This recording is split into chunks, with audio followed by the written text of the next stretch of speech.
Hi, my name's Bill, and today's story is a true story about a woman that was asked to share something very valuable to her. Do you think she'll do it? Well, we're going to find out in our true story called Food for Elijah.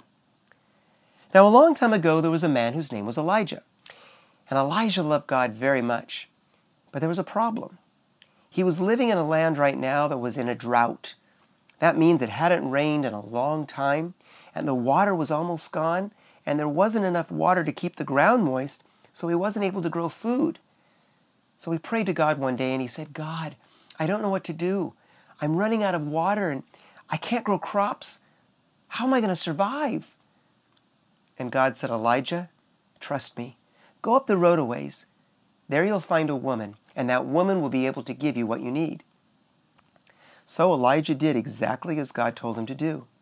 He went up the road, and sure enough, there was a woman. And he went over to her and said, Excuse me, but I'm so thirsty. Can you share a little bit of water with me? And the woman shared some water with Elijah. And then Elijah said, And I'm so hungry. Do you have just a little bit of bread that I could eat? And the woman said, I wish I could share with you, but I don't have very much food left. I have a son and myself, and all I have is a little bit of flour and a little bit of olive oil. And when I mix that together, I'll have just enough bread to feed my son and myself. And Elijah said, I've been talking to God, and God promises that if you share with me, that He's going to take care of you and make sure you have the food that you need. Well, the woman trusted God very, very much. And so she said, okay.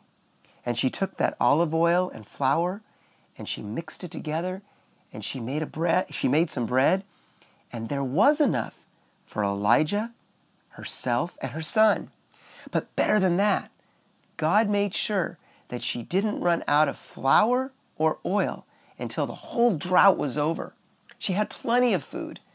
God took care of her because she was willing to share. The woman in our story today was willing to share something very valuable to her. And sharing isn't always easy, is it?